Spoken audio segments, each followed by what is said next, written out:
வழி நடத்தும் ஆவியானவரே, எங்கு செல்லவே என்ன சொல்லவே வழி நடத்தும் ஆவியானவரே, விருப்பம் இல்லாத இடங்களுக்கு செல்லாமல் தடுத்து நிறுத்தும் ஆவியானவரே,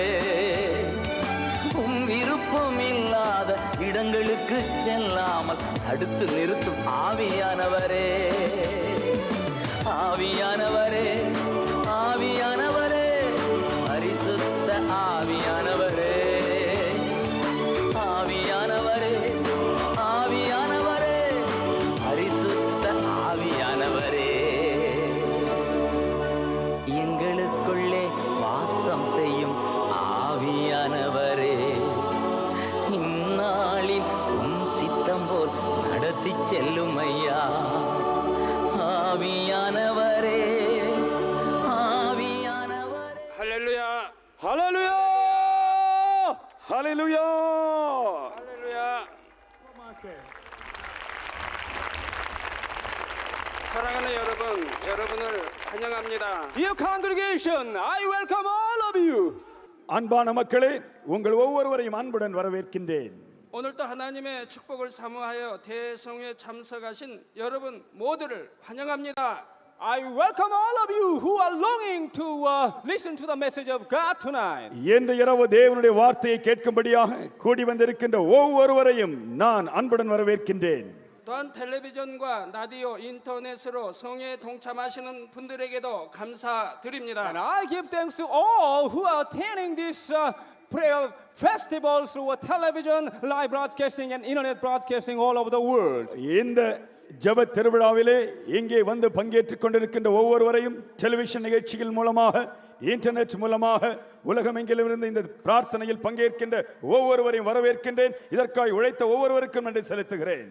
인도 성가대와 찬양팀, 한국 공연팀에도 감사드립니다. And I give thanks to Indian choir and praise mission team and Korean praise mission team. Thank you. கொரியாவிலிருந்து வந்து அருமையான ஆராதனைகளை நடத்திய அந்த குழுவினருக்கும், இந்தியாவிலே இருக்கக்கூடிய அருமையான பாடகர் குழுவினருக்கும் என்னுடைய நன்றிகளை தெரிவித்துக் கொள்கிறேன்.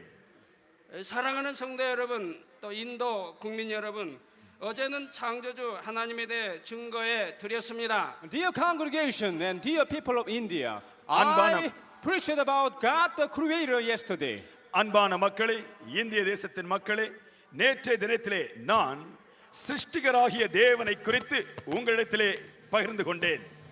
또한 하나님만이 참신이심을 저는 분명한 이 표적으로 증거해 드렸습니다. And I witnessed clearly with the tangible evidence that the only Lord, one true God, is the true God. உண்மையான தேவன், அவர் மெய்யான தேவன், எப்படி மறுக்க முடியாத காணக்கூடிய அற்புதங்களினால் அடையாளங்களினால் அவர் தன்னை வெளிப்படுத்துகிறார் என்பதை குறித்து சொன்னேன். 주 예수의 이름으로 기도할 때 하나님께서 얼마나 많은 사람들을 치료해 주셨습니까? When I prayed in the name of Jesus Christ, God the Creator and God Almighty healed so many people. இயேசு கிறிஸ்துவின் நாமத்திலே சிருஷ்டிகராகிய தேவனை நோக்கி நான் ஜெபித்த பொழுது திரளான மக்கள் நேற்றைய தினத்திலே அற்புத சுகத்தை பெற்றுக்கொண்டார்கள். 제가 환자들에게 일일이 안수한 것도 아니고 단지 단에서 전체를 위해 잠시 기도하였습니다. Well, I didn't even lay my hand on the sick people. I just prayed for the sick people on the altar. வியாதிகள் மேல் நான் என் கைகளை கூட வைக்கவில்லை. சிருஷ்டிகராகிய தேவனை நோக்கி நான் ஜெபித்தேன். அப்பொழுது அற்புதங்கள் நடந்தன.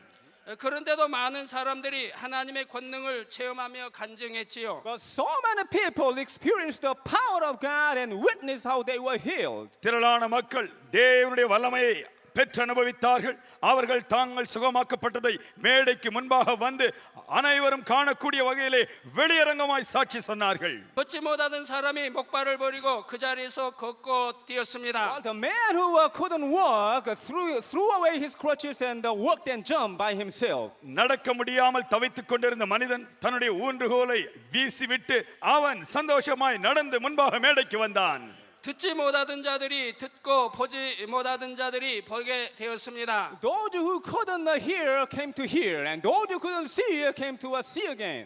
யார் கேட்க முடியலோ அவர்கள் கேட்டார்கள், யார் பார்க்க முடியவில்லையோ அவர்கள் பார்த்தார்கள். 말 못하던 사람이 말하고 죽은 신경이 살아났습니다. Those who couldn't speak came to speak again, and the dead nervous system came to life again. பேச முடியாதவர்கள் தேவ வல்லமையினால் பேச ஆரம்பித்தார்கள். யார் யாருடைய சரீரங்களிலே உறுப்புகள் செயலற்று செத்து கிடந்ததோ அவைகள் தேவ வல்லமையினால் செயல்பட துவங்கின.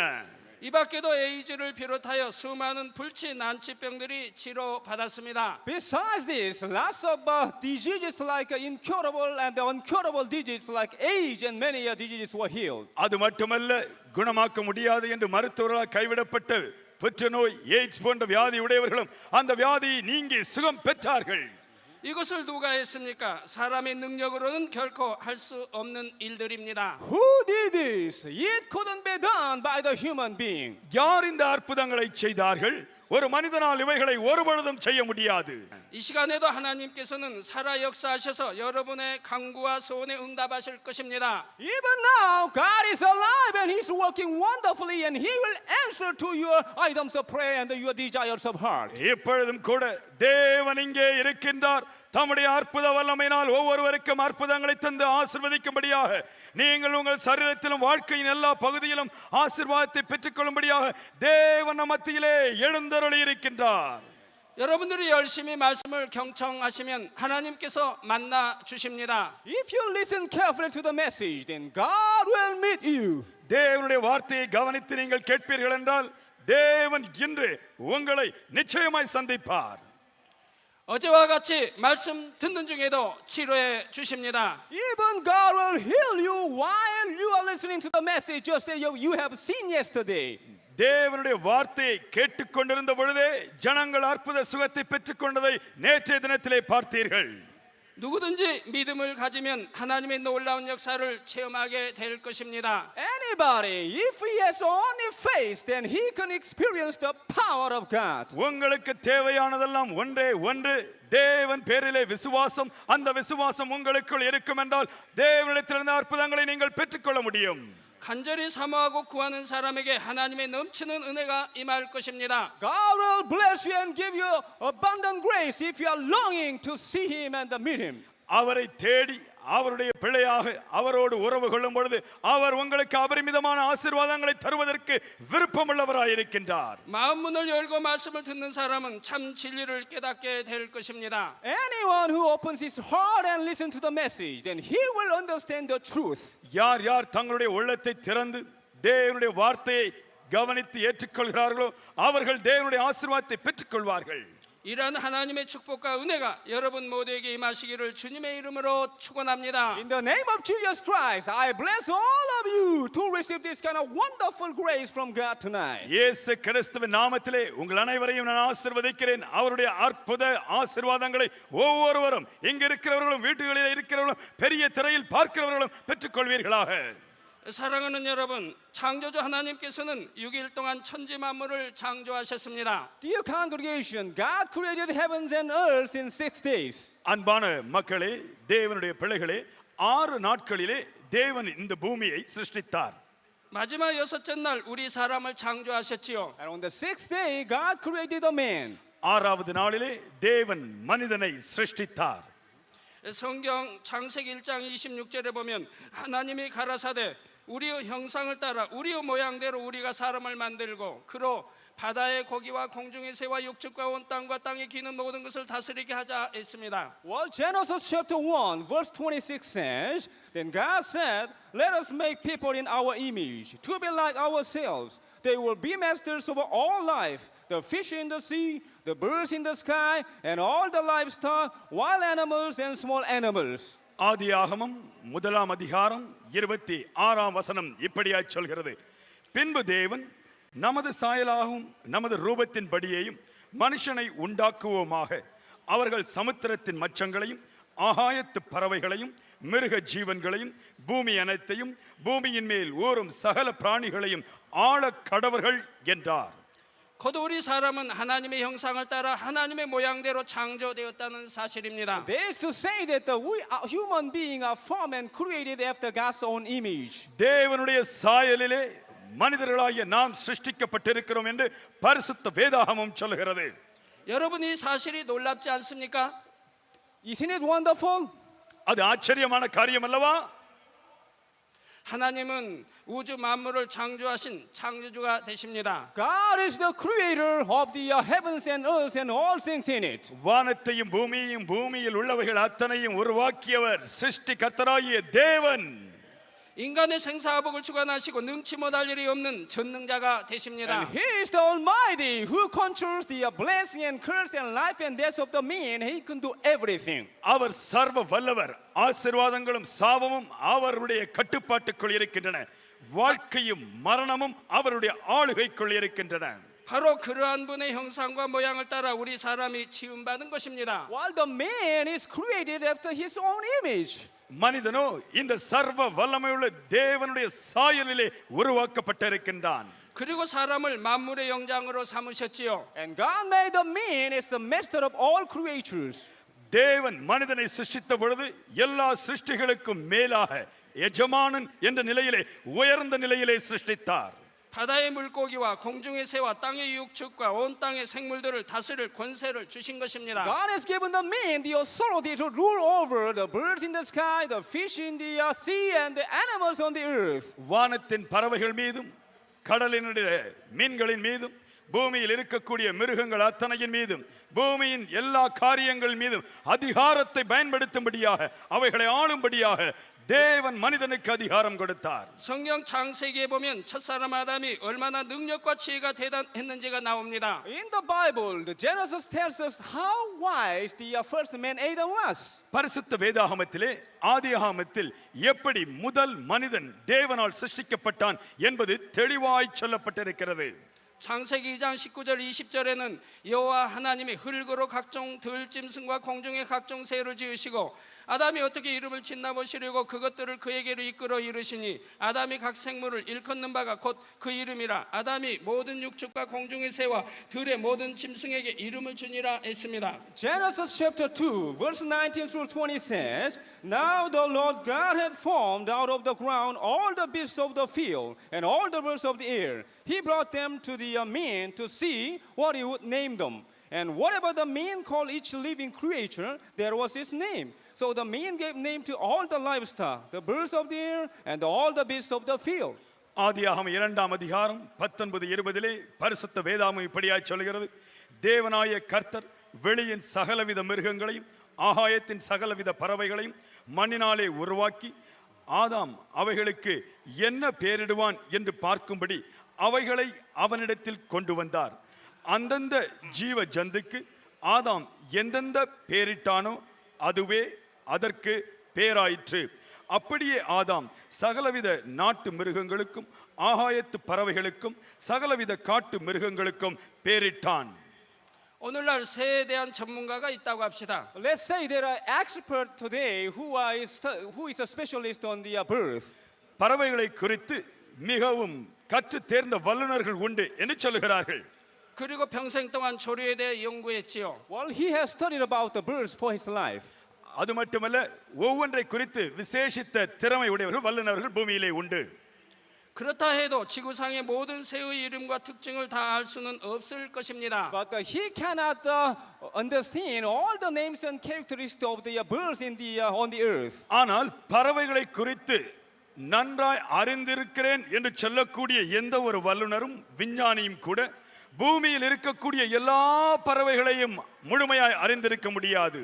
그런데 아담은 모든 새와 짐승들의 이름을 다 지어줄 정도였습니다. But Adam could name all the birds and the animals. ஆனால் பரிசுத்த வேதாகமத்திலே பாருங்கள், எல்லா பறவைகளுக்கும் ஒவ்வொன்றுக்கும் ஒன்று விடாமல் அத்தனைக்கும் ஆதாம் பெயரிட்டான். 그러니 그 지혜가 얼마나 뛰어났겠습니까? That's why we understand that the wisdom of Adam was so great. ஆகவேதான் ஆதாமினுடைய ஞானம் என்பது மிகவும் ஆச்சரியமாய் இருக்கிறதை காண்கின்றோம். 모든 생물을 다스릴 만한 큰 지혜와 능력을 갖고 있었습니다. He had the authority and wisdom to rule over all the animals and the birds and the fishes. எல்லா மிருகங்கள் மீதும் எல்லா மீன்கள் மீதும் எல்லா பறவைகள் மீதும் ஆதாமுக்கு முழுமையான அதிகாரம் கொடுக்கப்பட்டிருந்தது.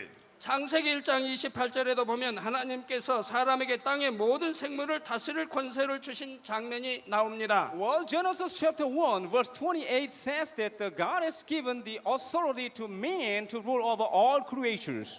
ஆதியாகமம் 1ஆம் அதிகாரம் 28ஆம் வசனம் சொல்லுகிறது, சகல ஜீவ ஜந்துக்களையும் ஆண்டு கொள்ளுங்கள் என்று தேவன் மனிதனுக்கு சகல அதிகாரத்தையும் தந்தருளினார்.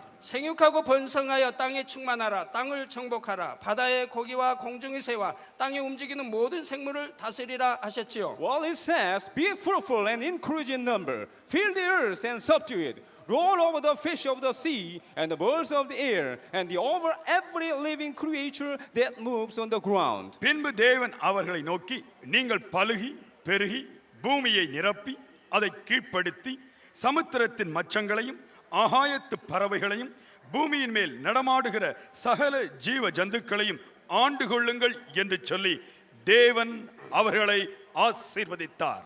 이처럼 사람은 만물의 영장으로 지음받은 존재입니다. Likewise, the man is the being who was created as the master of all creatures. ஆகவேதான் தேவனால் சிருஷ்டிக்கப்பட்ட மனிதன் சிருஷ்டிக்கப்பட்ட எல்லாவற்றின் மேல் எஜமானனாய் வைக்கப்பட்டான். 사랑하는 여러분, 그러면 이렇게 만물의 영장으로 지음받은 첫사람 아담은 어떤 삶을 살았을까요? Dear congregation, then what kind of life do you think the Adam, the first man, had lived? அன்பான மக்களே, முதல் மனிதனாகிய ஆதாம் எப்படிப்பட்ட வாழ்க்கையை வாழ்ந்தான் என்று நீங்கள் நினைக்கின்றீர்கள்?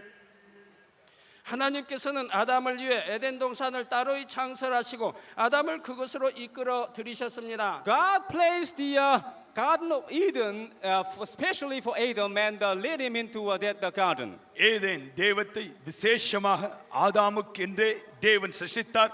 அதை முழுமையாய் ஆளுகை செய்யும்படியாக ஆதாமை அதிலே வைத்தார். 에덴 동산은 너무나 아름답고 살기 좋은 곳입니다. Garden of Eden is a so beautiful and good place to live. உண்மையாகவே அந்த தோட்டம் மிகவும் அருமையான ஒரு தோட்டம், வாழ்வதற்கு சிறந்த இடம் என்பதை தேவன் அறிந்திருந்தார். 각종 과일 나무들이 있어서 아담은 이것들을 마음대로 먹을 수 있었습니다. Well, there were lots of different kinds of the fruit, the tree of fruit, so Adam could enjoy it. வித்தியாசப்பட்ட மரங்கள், அந்த மரங்கள் தரக்கூடிய கனிகள், விதவிதமான மரங்களின் கனிகளை புசித்து ஆதாம் மிக அருமையாய் வாழ்க்கையை நடத்தினான். 아담은 배고픔이나 목마름을 느낄 필요가 없었지요. Adam didn't need to feel the thirsty or the hunger. அவன் தாகம், பசி என்ற உணர்வுகளை அனுபவிக்க வேண்டிய அவசியமே இல்லை. 항상 풍성하고 넉넉한 삶을 누릴 수 있었습니다. He could enjoy abundant life all the time. எல்லா வேளைகளிலும் அந்த தோட்டத்திலே அவன் இருந்த பொழுது சம்பூர்ண பரிபூர்ண வாழ்க்கையை அனுபவித்தான். 또 에덴 동산은 추위나 더위도 없었습니다. There was no cold or hot in the Garden of Eden. அந்த ஏதேன் தோட்டத்திலே எந்த விதமான பிரச்சனைகளும் அவனுக்கு இல்லாமல் இருந்தன. 사람이 살기에 가장 적당한 기후이지요. It was the best suitable temperature for the man to live. அந்த மனிதன் ஆதாம் உண்மையிலேயே மிக மிக உன்னதமான நிலையிலே அவன் மிக வசதியாய் ஆச்சரியமாய் வாழ்ந்து வந்தான். 그리고 에덴 동산에는 세균이나 병균, 바이러스도 없었습니다. And there were no viruses or germs in the Garden of Eden. அந்த ஏதேன் தோட்டத்திலே எந்த விதமான வன்முறை செயலோ துக்கமோ வேதனையோ பிரச்சனைகளோ இல்லை. 따라서 어떠한 질병이나 아픔도 없었지요. Therefore, there was no disease or sickness in the Garden of Eden. அங்கே எந்த விதமான பாக்டீரியாவோ எந்த விதமான வைரஸோ அங்கே இல்லை. ஆகவே எந்த வியாதியும் இல்லை.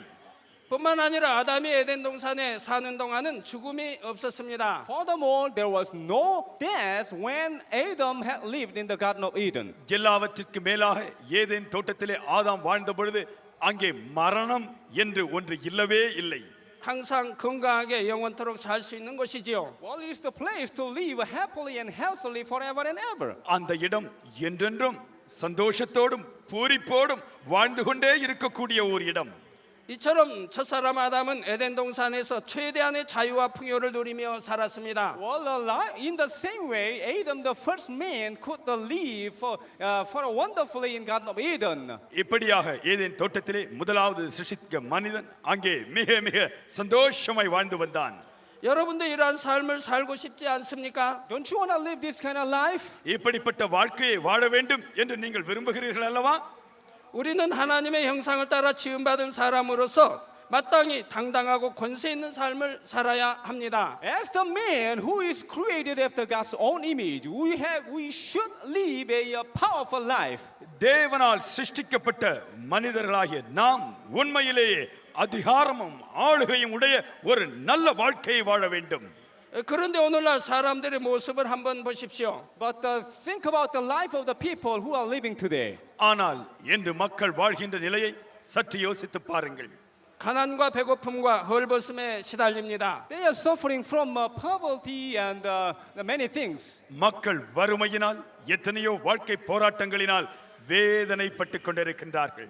수많은 질병으로 인해 고통당합니다. They are suffering from many kinds of diseases and sickness. அவர்கள் விதவிதமான நோய்களினால் வாழ்க்கை போராட்டங்களினால் வேதனைப்பட்டு கொண்டிருக்கின்றார்கள்.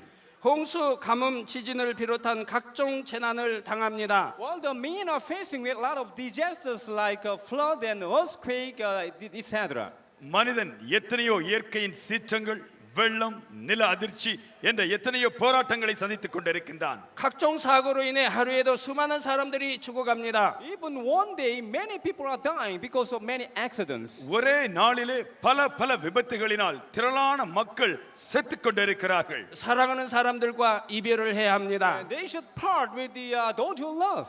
அவர்கள் இந்த காரணம் ஏன் என்று நினைக்க வேண்டும். 수많은 슬픔과 고통을 당하며 살아갑니다. They are living, suffering from many kinds of pains, etc. அநேக வேளையிலே எதிர்பாராத வேதனைகள் வருகிறது. ஏன் இப்படிப்பட்ட பிரச்சனைகள் உண்டாகின்றன என்பதை யோசிக்க வேண்டும். 그러다가 결국 죽음에 이르게 되지요. And finally, they fall into destruction, the death. மக்கள் இப்படிப்பட்ட வேதனைகளை அனுபவித்து இறுதியாக அவர்கள் மரித்து போகிறார்கள்.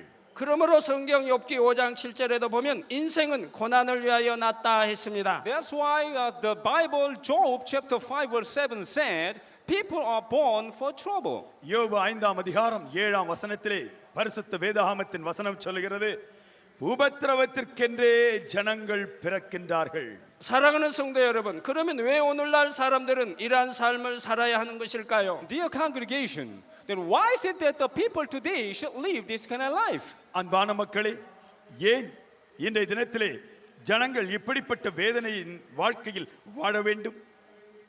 왜 첫사람 아담이 살았던 삶과는 전혀 다른 삶을 살아야 하는 것일까요? Why is it that the people who are living today should live a life that is totally different from the life of Adam? ஏன் என்று மக்களுடைய வாழ்க்கையானது முதல் மனிதனாகிய ஆதாமின் வாழ்க்கையின் நிலையை காட்டிலும் முற்றிலும் மாறுபட்டதாக இருக்கின்றது? 이런 인생의 굴레에서 벗어날 수 있는 방법은 없을까요? Isn't there any way to get away from this kind of fettered life? இப்படிப்பட்ட பிரச்சனையுள்ள வாழ்க்கையிலிருந்து தப்பித்து ஓட முடியுமா? 오늘 말씀을 통해 그 해답을 찾으시기 바랍니다. So I want you to find the answer through the message tonight. இப்பொழுது இந்த நாளின் தேவ செய்தியின் மூலமாக இந்த கேள்விகளுக்கு நான் பரிசுத்த வேதாகமத்தின் அடிப்படையிலே பதில் சொல்ல விரும்புகின்றேன். 하나님께서는 아담을 에덴 동산으로 이끌어 들이시면서 그에게 한 가지 명령을 하셨습니다. As God led Adam into a Garden of Eden, He commanded Adam one thing. தேவன் ஆதாமை ஏதேன் தோட்டத்திலே வைத்த பொழுது அவனுக்கு ஒரு கட்டளை கொடுத்தார். 아담에게 모든 것을 다 허락하셨지만 단 한 가지만은 금하셨던 것입니다. God allowed everything to Adam, but forbade just one thing. ஆதாமுக்கு எல்லா காரியத்திலும் தேவன் முழு சுதந்திரத்தையும் தந்தார். ஆனால் ஒரு காரியத்தை மட்டும் செய்யாதே என்று தடை செய்தார். 바로 선과 악을 알게 하는 나무의 실과는 먹지 말라 하셨지요. God didn't allow Adam to eat from the tree of the knowledge of good and evil. நன்மை தீவை இன்னதென்று அறியத்தக்க மரத்தின் கனியை புசிக்க வேண்டாம் என்று கட்டளையிட்டிருந்தார். 내가 먹는 날에는 정령 죽으리라 하셨습니다. God said, when you eat of it, you will surely die. நீ அந்த மரத்தின் கனியை புசிக்கிற நாளிலே சாகவே சாவா என்று சொன்னார். 아담은 이 명령만 지키면 에덴 동산에서 영원토록 살 수가 있었습니다. Well, if Adam had kept this commandment only, then he could live forever and ever in the Garden of Eden. தேவன் சொன்ன அந்த கட்டளையை ஆதாம் சரியாக கீழ்ப்படிந்து பின்பற்றி இருந்திருப்பான் என்றால் அந்த அருமையான தோட்டத்திலே அவன் என்றென்றும் வாழ்ந்து கொண்டிருந்திருப்பான். 그런데 하나님께서는 아담에게 스스로 선택할 수 있는 자유의지도 주셨습니다. But God gave Adam the free will to choose whether he obey or disobey. கீழ்ப்படிவதா இல்லை கீழ்ப்படியாமல் இருப்பதா என்று தெரிந்தெடுக்கக்கூடிய சுய சித்தத்தை தேவன் ஆதாமுக்கு கொடுத்திருந்தார். 즉 자신의 의지 가운데 하나님의 말씀에 순종할 수도 있고 안 할 수도 있는 것입니다. That is to say, Adam could not obey or disobey with his free will. தன்னுடைய சுய சித்தத்தின்படி ஆதாம் ஒன்று தேவனுடைய கட்டளைக்கு கீழ்ப்படியலாம், இல்லாவிட்டால் தேவனுடைய கட்டளைக்கு கீழ்ப்படியாமலும் செயல்படலாம். 이것이 바로 천사와 사람의 다른 점이지요. And this is the difference between man and angel. இதுதான் மனிதனுக்கும் தேவதூதர்களுக்கும் இருக்கக்கூடிய மாபெரும் வித்தியாசம். 하나님께서 사람을 지으시기 전에도 하늘에는 수많은 천사들이 있었습니다. Even before God created the man, there were countless angels in the heaven. தேவன் மனிதனை சிருஷ்டிப்பதற்கு முன்பதாகவே பரலோகத்தில் எண்ணிக்கையற்ற திரளான தேவதூதர்களை தேவன் சிருஷ்டித்து வைத்திருந்தார். 그러나 이들 천사들에게는 자유의지가 없으므로 무조건 순종만 하게 되어 있지요. But angels don't have free will and they are supposed to obey only. தேவதூதர்களுக்கு தானாகவே செயல்படுகிற சுய சித்தம் என்று ஒன்று இல்லவே இல்லை. எது சொல்லப்படுகிறதோ அதை அப்படியே செய்து முடிக்கும்படியாய் உருவாக்கப்பட்டவைகள் தான் தேவதூதர்கள். 마치 로봇과 같습니다. They are like robots. அவர்கள் எந்திர மனிதனைப் போல சொல்லுவதை செய்யக்கூடியவைகள். 비유를 한번 들어볼까요? 여러분에게 아주 지능이 뛰어난 로봇가 있다고 합시다. Let me take an example. Suppose that you have a very intelligent robot. ஒரு உதாரணத்தை நாம் எடுத்துக்கொள்வோம். ஒரு நல்ல மிக ஆச்சரியமான புத்தி கூர்மையுள்ள ஒரு எந்திர மனிதன் இருக்கிறான் வைத்துக் கொள்வோம். 이 로봇은 여러분의 명령에 무엇이나 순종합니다. Well, this robot obeys anything you say. நீங்கள் சொல்கிற ஒவ்வொன்றையும் அந்த எந்திர மனிதன் மறு பேச்சு பேசாமல் அப்படியே செய்து முடிப்பான். 또 여러분에게 자녀가 있다고 합시다. And suppose you have a child. உங்களுக்கு ஒரு பிள்ளை இருக்கிறது என்று வைத்துக் கொள்வோம். 이 자녀는 여러분의 말에 순종할 때도 있지만 그렇지 못할 때도 있습니다. Well, this child obeys you, but from time to time, don't obey. உங்கள் பிள்ளை நீங்கள் சொல்வதை சில நேரம் கேட்பான், சில வேளைகளிலே நீங்கள் சொல்வதை கேட்காமல் வேற காரியத்தை செய்வான். 가끔씩은 부모의 말을 듣지 않을 때도 있지요. Well, sometimes this child doesn't obey parents. சில வேளைகளிலே பிள்ளைகள் பெற்றோருக்கு கீழ்ப்படிவதில்லை. 그러나 자녀들은 다시 잘못을 뉘우치고 돌이켜서 여러분의 품에 안게 옵니다. But the children repent what they have seen and what they have disobeyed, and they come to your side. அந்த பிள்ளைகள் தங்களுடைய உள்ளத்தில் இருந்து அவர்கள் இதை கீழ்ப்படியலாமா, இதற்கு கீழ்ப்படியாமல் இருக்கலாமா என்று அவர்கள் சுயமாய் சிந்திக்கக்கூடியவர்களாய் இருக்கின்றார்கள். 여러분은 이러한 자녀와 로봇 중에 누가 더 사랑스럽겠습니까? Well, which one do you love more, the robot-like angel or this kind of child? உங்களிடத்தில் ஒரு கேள்வியை கேட்கிறோம். ஒரு எந்திர மனிதன் இருக்கிறான், அவனின் மீது அதிக அன்பு கூறுவீர்களா, இல்லாவிட்டால் உங்களுடைய பிள்ளையின் மீது அதிக அன்பு கூறுவீர்களா? 아무리 로봇가 순종을 잘한다 해도 여러분의 자녀와는 비교할 수가 없지요. Well, no matter how well the robot obeys you, you cannot compare the robot to your children. எவ்வளவுதான் எந்திர மனிதன் நீங்கள் சொல்வது அத்தனையும் மறுக்காமல் உடனே செய்தாலும் அந்த எந்திரத்தின் மீது நீங்கள் அன்பு காட்டவே முடியாது. 자유의지 가운데 부모를 사랑하고 순종하는 자녀가 훨씬 더 귀하고 사랑스러운 것입니다. The children who love parents from their deep heart with their free will is far more lovely and precious. உண்மையான அன்பு உள்ளத்தின் ஆழத்திலிருந்து சுய சித்தத்தினால் மனதார வரும் பொழுது அந்த அன்புதான் விலையேறப்பட்டது, ஆச்சரியமான அன்பு. 우리 하나님 아버지도 마찬가지입니다. It's all the same with God our Father. நம்முடைய பரம பிதாவாகிய தேவனும் இப்படியே இருக்கின்றார். 아무리 영계에 많은 천사들이 있다 해도 하나님의 형상을 따라 지은 사람이 더 사랑스럽지요. Even though there were so many angels in the spiritual realm in heaven, but the man who is created after God's own image is so more lovely. கோடிக்கணக்கான தேவதூதர்கள் பரலோகத்திலும் வான் உலகிலும் இருந்தாலும் அவர்களை காட்டிலும் மனிதன் மீது தேவன் அதிகமாய் அன்பு கூர்ந்தார். 이처럼 하나님께서는 사랑을 나눌 참 자녀를 얻기 위해 사람을 창조하신 것입니다. Likewise, God created a man to have an object to share his true love. ஆகவேதான் தேவன் ஓர் மனிதனை சிருஷ்டித்தார்.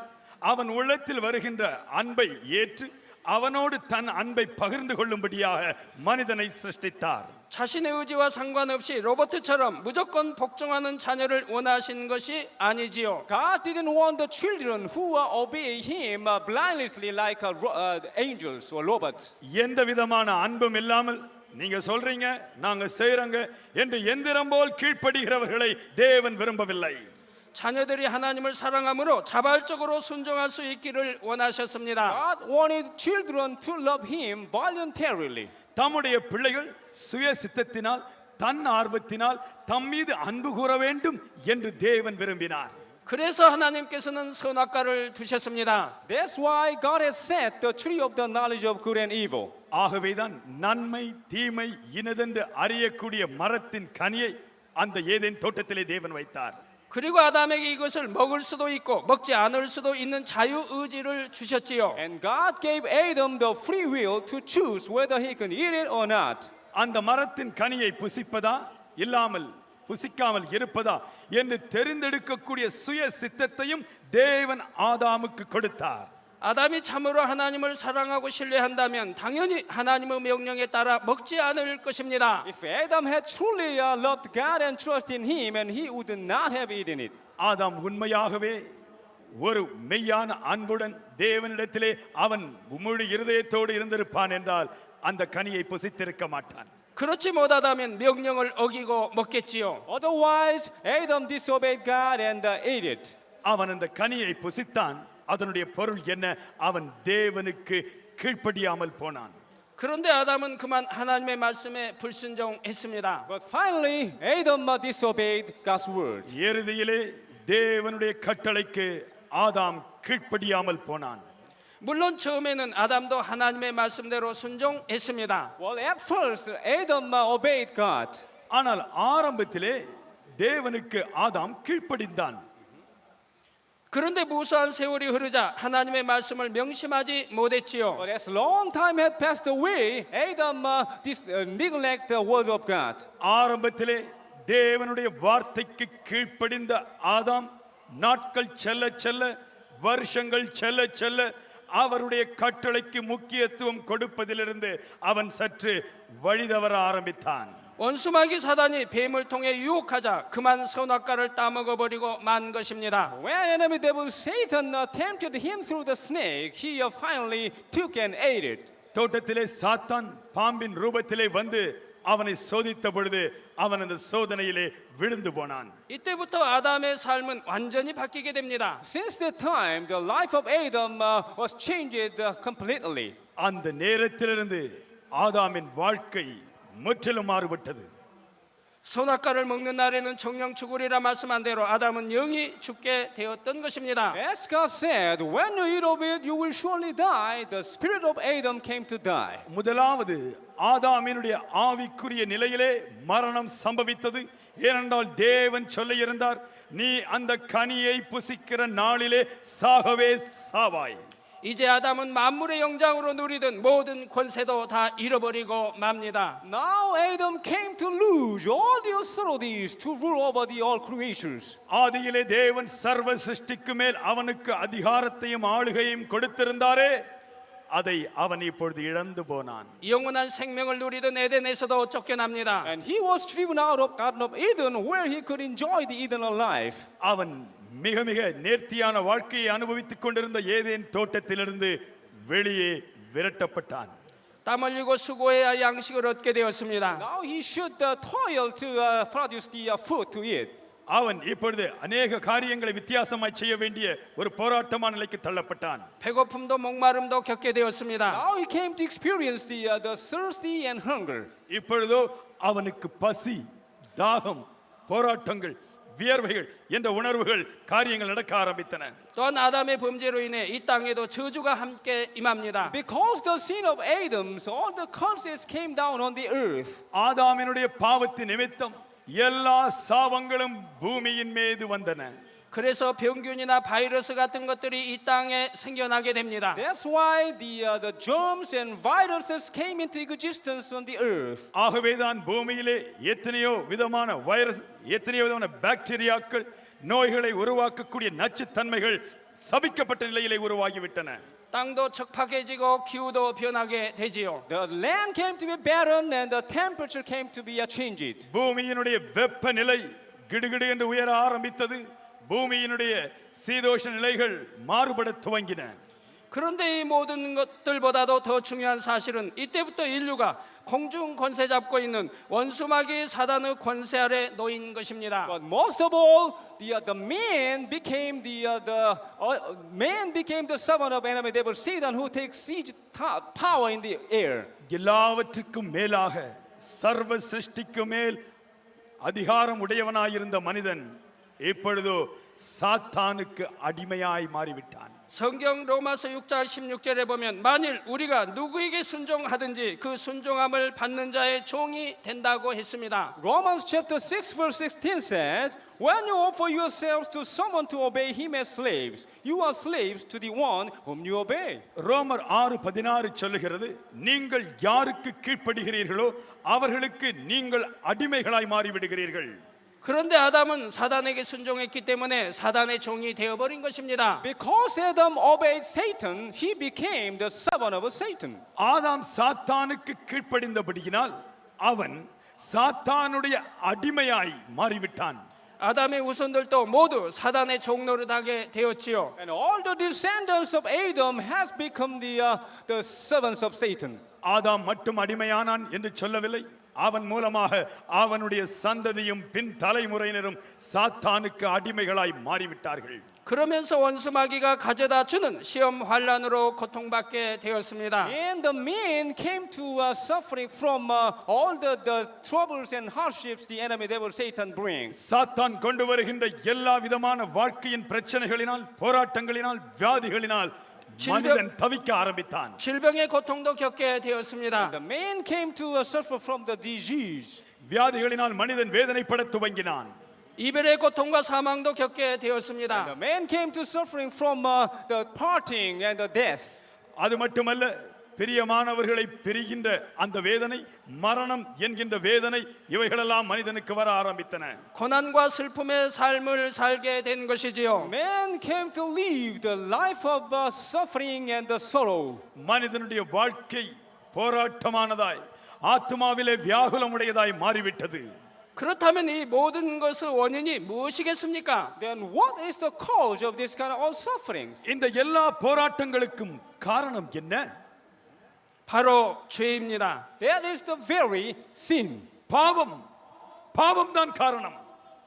첫사람 아담의 범죄로 인해 이렇게 된 것입니다. All has become like this because of the sin of the Adam, the first man. எல்லா வியாதிகளுக்கும் போராட்டங்களுக்கும் காரணம் ஆதாமின் முதல் பாவம். 로마서 6장 23절 말씀대로 죄의 삭은 사망이기 때문이지요. That's because just as written in the Romans chapter 6 verse 23, the wages of sin is death. Roman 6:23 பரிசுத்த வேதாகமம் தெளிவாய் சொல்லுகின்றது, பாவத்தின் சம்பளம் மரணம். 그런데 여기서 사망이란 단지 육체의 죽음만을 의미하는 것이 아닙니다. While the death here doesn't mean only the physical death. இங்கே மரணம் என்று சொல்லப்படுகிற மரணம் அது நித்திய மரணமா?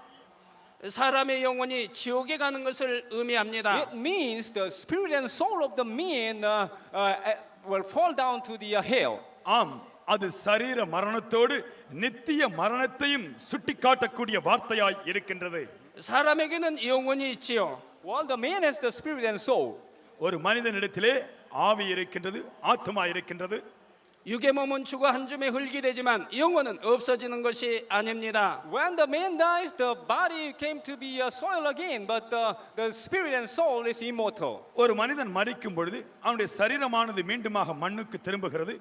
ஆனால் அவனுடைய ஆத்மாவோ, அவனுடைய ஆவி என்று சொல்லக்கூடிய இந்த பகுதியோ அது என்றென்றும் அழிவில்லாத நிலையிலே இருக்கின்றது. 그렇다면 사람이 죽은 뒤 그 영혼은 어디로 갈까요? Then where will the spirit and soul of the man go after death? ஒரு மனிதனுடைய ஆவி, ஆத்மா மரணத்திற்கு பிறகு எங்கே செல்கிறது? 이 땅의 다른 모습으로 다시 환생할까요? Do they born again as a different person on the earth? ஒரு மனிதனை விட்டு பிரிந்த ஆத்மாவும் ஆவியும் இன்னொரு மனிதனுக்குள்ளே செல்கிறதா? 사람이 죽으면 그 영혼은 천국과 지옥 둘 중에 한 곳으로 가게 됩니다. When the man dies, the spirit of the man should go to the heaven or hell. ஒரு மனிதன் மரிக்கும் பொழுது அந்த மனிதனுடைய ஆவி ஒன்று நரகத்திற்கு செல்ல வேண்டும், இல்லாவிட்டால் அது பரலோகத்திற்கு செல்ல வேண்டும். 저는 하나님의 은혜 가운데 천국과 지옥을 보았습니다. By the grace of God, I have seen the heaven and the hell. கர்த்தருடைய கிருபையினாலே நான் பரலோகத்தையும் நரகத்தையும் தரிசனத்திலே கண்டிருக்கின்றேன். 지옥은 너무나 끔찍하고 고통스러운 것이지요. The hell is the so horrible and the painful place. நரகம் என்பது மிகவும் நடுநடுங்க வைக்கக்கூடிய பயங்கரமான எரி நரகம். 영원히 꺼지지 않는 불과 유황못이 있습니다. Well, there is the fire which is burning forever and ever, and the sulfur. அங்கே அக்கினியானது எரிந்து எரிந்து எப்பொழுதும் அதிகமாய் எரிந்து கொண்டிருக்கக்கூடிய ஒரு கொடுமையான இடம் நரகம். 하나님을 믿지 않는 사람들, 하나님의 말씀대로 살지 않고 죄를 지은 사람들의 영혼이 죽은 후에 지옥으로 가는 것입니다. The spirit and soul of the people who didn't believe in God and who didn't live by the words of God, committing sin, will go to the hell after death. தேவனை விசுவாசிக்காதவர்கள், அவருடைய வார்த்தைகளுக்கு கீழ்ப்படியாதவர்கள், அவர்களுடைய ஆவியும் ஆத்துமாவும் நரகத்திற்கு தானாய் போகிறது. 선하게 살지 못하고 악을 행하며 살았던 사람들이 가는 곳입니다. Well, it is the place where the spirit and soul of the men who didn't live a good life but did lots of evils. அங்கே அந்த நரகத்திலே எப்பொழுதும் அந்த மனிதனுடைய ஆவியும் ஆத்துமாவும் வேதனைப்பட்டு கொண்டே இருக்கிறது. அந்த வேதனைக்கு ஒரு முடிவே இல்லை. 그곳에서 세세토록 고통받게 됩니다. They will be tortured forever and ever in there, in அங்கே hell. நரகத்திலே கொடிய வேதனைக்குள்ளாக இந்த ஆவியும் ஆத்துமாவும் உட்படுத்தப்படுகிறது. 하나님의 독생자 아들이신 예수님께서도 지옥에 대해 알려 주셨습니다. Jesus, the Son of God, tell us about the hell. இயேசு கிறிஸ்து தேவகுமாரனாகிய அவர் நரகத்தை குறித்து பரிசுத்த வேதாகமத்திலே சொல்லி இருக்கின்றார். 마가복음 9장 48절에서 49절에 거기는 구더기도 죽지 않고 불도 꺼지지 아니하느니라 사람마다 불로서 소금치듯 함을 받으리라 했지요. Mark chapter 9, verses 48 to 49 say, their worms doesn't die and the fire is not quenched. Everyone will be salted with fire. Mark எழுதின சுவிசேஷம் 9ஆம் அதிகாரம் 48 49 இப்படியாக சொல்லுகிறது. அங்கே அவர்கள் புழு சாவாமலும் அக்கினி அவியாமலும் இருக்கும். 그러니 지옥이 얼마나 무서운 것입니까? Therefore, what a horrible place the hell is. அந்த நரகம் எவ்வளவு கொடுமையான இடம். 반면에 천국은 너무나 행복하고 아름다운 것입니다. On the other hand, the heaven is the place is so wonderful and charming. பரலோகம் என்ற இடம் மிக மிக அழகான இடம், பரவசமான ஒரு இடம். 아담이 살던 에덴 동산보다도 훨씬 더 좋은 것이지요. While the heaven is far better place than Garden of Eden where Adam had lived. ஆதாம் ஏவாள் வாழ்ந்த ஏதேன் தோட்டத்தை காட்டிலும் தேவன் இருக்கக்கூடிய பரலோகம் என்பது மிக மிக அற்புதமான இடம், ஆச்சரியமான இடம், பரவசமூட்டும் இடம். 천국에는 어떤 고통이나 아픔이 없습니다. There's no suffering or the pain in the heavenly kingdom. பரலோக ராஜ்யத்திலே வேதனை, வலி என்பவைகள் இல்லவே இல்லை. 질병도 없고 가난도 없습니다. There's no disease, no poverty. அங்கே எந்த வியாதியும் இல்லை, எந்த உபத்திரவங்களும் இல்லை. 이별도 슬픔도 사망도 없습니다. There's no parting, no sorrow, no death. பிரியமானவர்களை பிரிந்து வாடுகின்ற வேதனை இல்லை, மரணம் என்கின்ற கொடுமையும் இல்லை. 오직 행복과 기쁨만이 넘치는 것입니다. All there is only joy and happiness. பரலோகத்திலே எப்பொழுதும் மகிழ்ச்சி, மகிழ்ச்சி, பெருமகிழ்ச்சி. 이곳에는 어떤 사람들이 들어갈까요? Then what kind of people can enter into heavenly kingdom? Heaven. எப்படிப்பட்டவர்கள் பரலோக ராஜ்யத்திற்குள் பிரவேசிப்பார்கள்? 예수를 구세주로 영접한 하나님의 자녀된 사람들이 들어갑니다. Well, those who accepted Jesus Christ as their Lord and Savior and have become the children of God, they will enter into heavenly kingdom. பரிசுத்த வேதாகமம் தெளிவாய் சொல்லுகிறது. இயேசு கிறிஸ்துவை சொந்த இரட்சகராக உள்ளத்திலே ஏற்றுக்கொண்டவர்கள், தேவனுடைய பிள்ளைகளாக தேவனோடு உறவு கொண்டு இருக்கிறவர்கள், அவர்கள் மட்டுமே பரலோகத்திற்கு செல்வார்கள் என்று பரிசுத்த வேதாகமம் சொல்லுகிறது. 자신의 죄를 회개하고 예수님을 구세주로 영접한 사람들이 들어가지요. The people who repented their sins and accepted Jesus Christ as their Lord and Savior can enter into heavenly kingdom. யார் யாருடைய பாவங்கள் மன்னிக்கப்பட்டு இயேசு கிறிஸ்துவினால் அவர் புதிய தேவனுடைய பிள்ளை என்ற உறவுக்குள் வருகிறார்களோ அவர்கள் பரலோகத்திற்கு செல்லக்கூடிய பாக்கியம் கிடைக்கின்றது. 하나님의 말씀대로 사는 사람이 들어갑니다. The man who lives by the word of God will enter into heaven. தேவனுடைய வார்த்தையின்படி எந்த மனிதன் வாழ்கின்றானோ அவன் பரலோக ராஜ்யத்திற்குள் செல்வான். 사랑하는 여러분, 천국의 아름다움은 이 땅의 언어로는 다 표현할 수가 없습니다. Dear congregation, the beauty of heaven cannot be expressed by the earthly word. அன்பான மக்களே, பரலோகத்தின் மகிமையை உன்னதத்தை மனுஷ பாஷையின் வார்த்தைகளினால் ஒருபொழுதும் விவரிக்கவே முடியாது. 천국은 황금 보석으로 꾸며져 있습니다. The heavenly kingdom is decorated by gold and jewels. பரலோகம் என்பது முற்றிலும் தூய்மையான பொன்னினாலும் அருமையான ரத்தினங்களினாலும் ஜொலிக்கும்படியாக உருவாக்கப்பட்டிருக்கிறது. 우리가 걸어 다니는 길도 정금으로 되어 있지요. Even the road we walk are made of gold. பரலோகத்தின் பாதைகள் கூட நெடுஞ்சாலைகள் கூட தங்கத்தால் போடப்பட்டவைகள் என்று பரிசுத்த வேதாகமம் சொல்லுகிறது. 천사들이 우리들을 수종들어 줍니다. The angels wait on us, the children of God. அங்கே தேவதூதர்கள் தேவனுடைய பிள்ளைகளுக்கு பணிவிடை செய்யும்படியாக அவளோடு காத்து நிற்பார்கள். 너무나 아름답고 황홀한 것이지요. It is a so beautiful and charming place. அது அருமையான இடம், கண்களை மட்டுமல்ல உள்ளத்தையே கவரக்கூடிய இடம். 그러므로 천국에 가기 원한다면 반드시 죄의 문제를 해결해야 합니다. If you want to enter into heavenly kingdom, then first of all, you should repent your sin. நீங்கள் தேவனுடைய ராஜ்யத்திற்குள் பரலோகத்திற்குள் செல்ல வேண்டும் என்றால் முதலாவதாக பாவத்திற்கு மனஸ்தாபப்பட்டு மனம் திரும்ப வேண்டும். 또한 죄사함을 받아야 원수 마귀의 권세 아래서 놓이게 됩니다. And you are going to be set free from the power of enemy devil Satan when you are forgiven your sins. சாத்தான் உங்களுடைய வாழ்க்கையிலே பாவத்தின் மூலமாய் கொண்டு வந்த எல்லா வியாதிகளிலிருந்தும் எல்லா விதமான அடிமைத்தனத்திலிருந்தும் நீங்கள் விடுதலையாக்கப்படுகிறீர்கள்.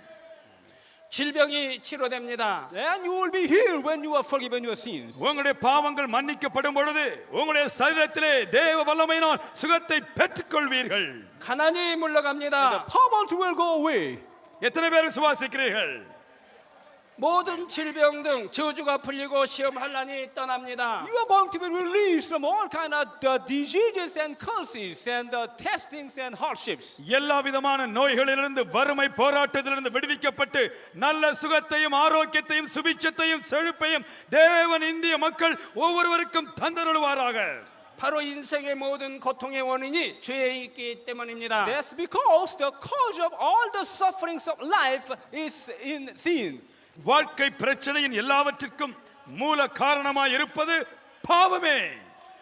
성경 마가복음 2장에 보면 한 중풍병자가 침상에 누인 채 예수님 앞에 나왔습니다. Well, in Mark chapter 2, one paralytic was carried to Jesus. Mark 2ஆம் அதிகாரத்திலே ஒரு மனிதன் பக்கவாதத்தினால்